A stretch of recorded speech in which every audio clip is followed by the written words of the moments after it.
શ્રી સ્વામિનારાયણ ભગવાનની જય. સ્વામિનારાયણ હરે સ્વામી વાત કરી છે, તપ કરીને બળી જાય તો પણ ભગવાન તેડવા ના આવે. તપ કરીને બળી જાય એટલે અથાગ દાખલો કરે, શરીરને દમે, પણ તો ભગવાન તેડવા ના આવે.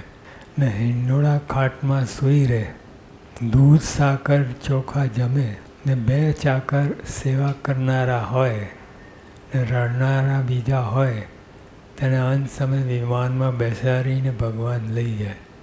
બીજી વાતમાં પણ છે કે ભગવાનનો આશરો હોય તો. અહીંયા બીજી વાત કરી એ જ વાત છે પણ થોડીક જુદી કરે છે.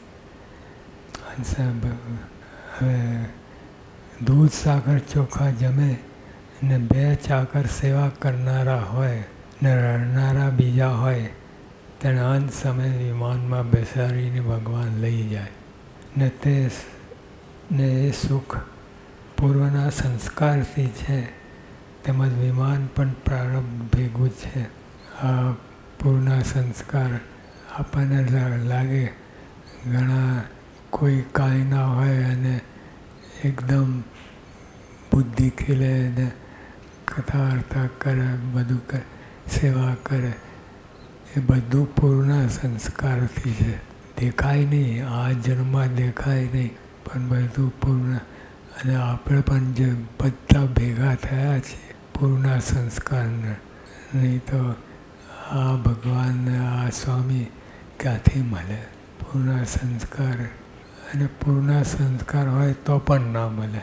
પણ ભગવાને કૃપા કરી આ બ્રહ્માંડમાં આવ્યા અને બધી પોતાની લીલા વિસ્તારી અને મનુષ્ય તન ધારીને ભગવાન બધું કર્યું, ત્યારે આપણને સુખ આવ્યું.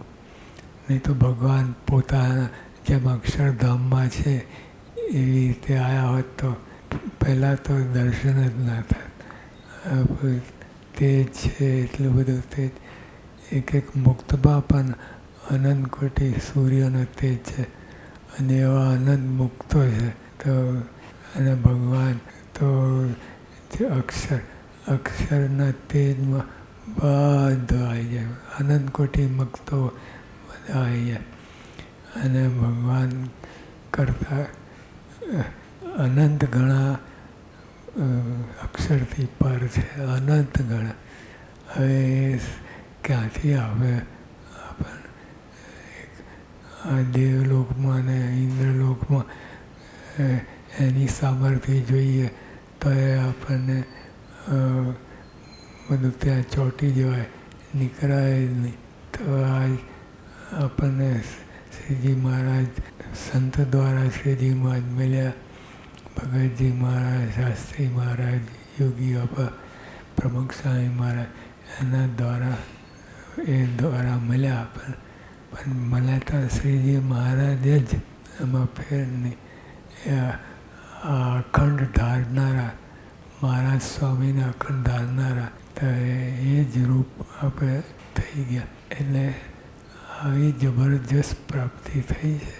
પણ ખબર ના પડે. પણ પૂર્ણ સંસ્કાર છે એટલે આ સત્સંગમાં આપણે આવ્યા છીએ.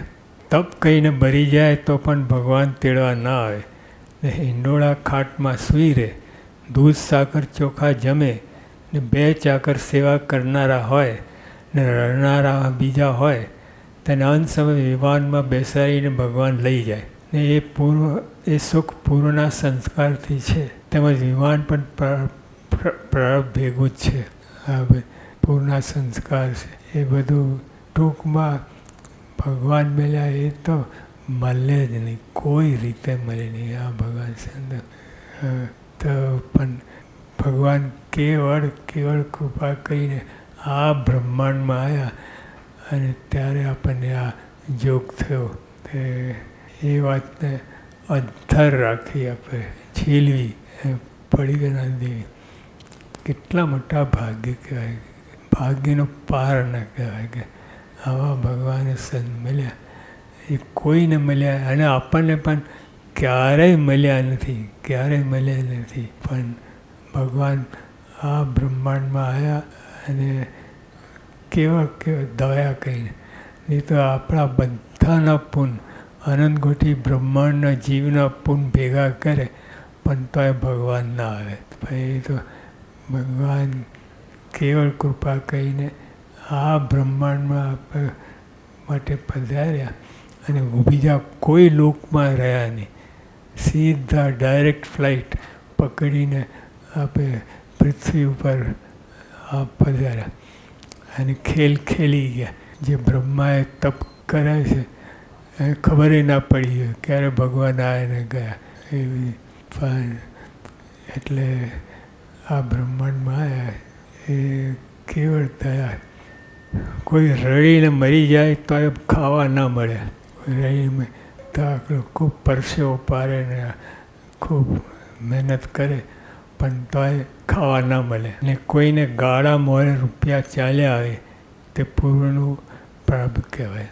એટલે આ લોકમાં આ જન્મમાં દેખાય નહીં કે કોઈને કંઈ કેટલી મહેનત કરી કહીને મરી જાય તો ખાવા ના મળે. અને કોઈ આપણને દેખાય પણ પૂર્ણ સંસ્કાર જ છે. નહીં તો ભગવાન અન્યાય કહેવાય. ભગવાન ન્યાય પણ આ પૂર્ણ સંસ્કારને લીધે આ જન્મે દેખાતું નથી પણ પૂર્ણ સંસ્કારને લીધે આજે બધું મળી રહે. અને આપણને પણ ખૂબ સામર્થ્ય છે જ બધી પણ ભગવાને ઢાંકી રાખી છે. એ આપણા મોક્ષનું ચેનલ ખુલ્લી રાખી છે. મોક્ષ બાજુ એ બધી જ ચેનલો બંધ કરી દીધી છે. અને તો આપણે મોક્ષના માર્ગે તો આપણે આ સત્સંગ કરીએ છીએ તો કોઈ શંકા રાખી નહીં. આપણને જ્યાં જે રીતે આપણે ગળાયા છીએ મૂક્યા છે એ બધું આપણે તો મહારાજે કહ્યું ઘણી સામર્થ્ય છે પણ એ દાબી જ રાખી છે. નહીં તો બધું ઘણું અનિષ્ટ થાય.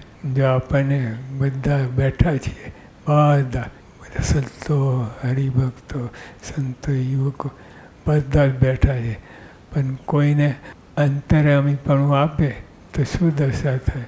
મોક્ષની બાજુ પડી રહે અને આપણે રવાડે ચડી જઈએ. શેખજીને એવું થયું.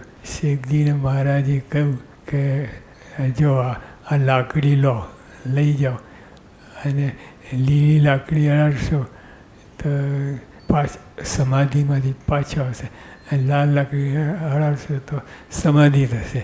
પણ થયું શું? આ સામર્થ્ય આવે ને હાથમાં ગમે હોય ભલે ભલા હોય એ તો મહારાજ સ્વામીને જે અખંડ ધાર્યા હોય એ ના લોપાય. બાકી બીજા બધાને લોપાઈ જાય સામર્થ્ય.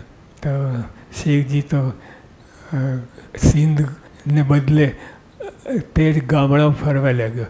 સામર્થ્ય વાપરવા લાગે અને આ બાજુથી ફરીને એક ગામમાં મહારાજને બે ભેગા થયા. મહારાજે કહ્યું કે શેખજી શું કરે છે? અને સિંધ મોકલ્યા હતા ને તો સ્વામીએ તો બહુ પરચો આપ્યા છે સમાધિ કરાય. સ્વામી કે જાઓ બોલાવી લો. મારે કહ્યું કે શેખજીને બોલાવી લો. તો કોણ સહજાનંદ લો હવે બધું આપણા વળી.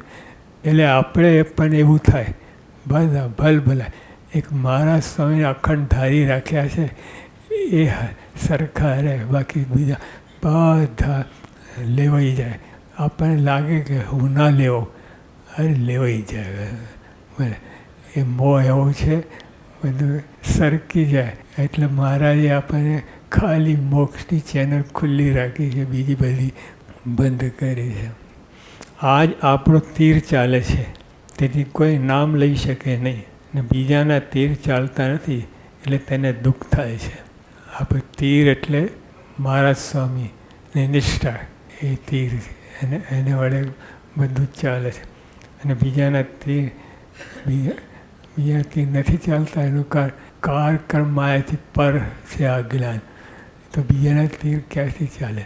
આ કાર કર્માયા બધાને સકંજામાં મૂકી રાખ્યા. કોઈ કાંઈ કરી શકે અને એને ખ્યાલ જ ના હોય, જ્ઞાન જ ના હોય કે પોતે શું કરી રહ્યો છે. તો પણ આપણે આ મોક્ષ માર્ગે ચાલ્યા છે, બીજું કાંઈ ઈચ્છા ના રાખવી. આપણે જે સ્થાને જ્યાં મૂક્યા છે એમાં રહીને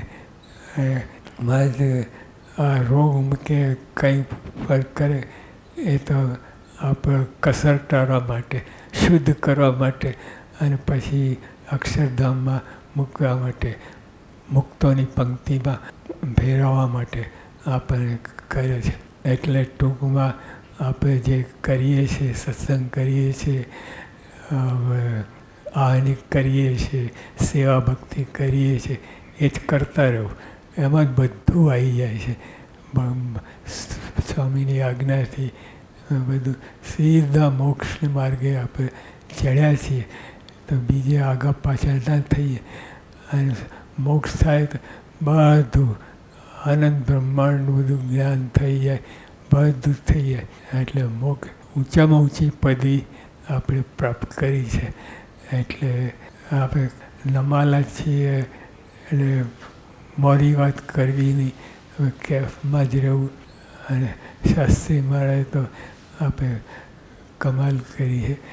અને આપણે ખૂબ એમને બધા દ્વાર ખોલી નાખ્યા, મોક્ષનું દ્વાર ખાસ ખોલી નાખે છે. અને એ માર્ગે આપણે ચાલ્યા જઈએ. સદાનંદ સાંઈ મહારાજની જય.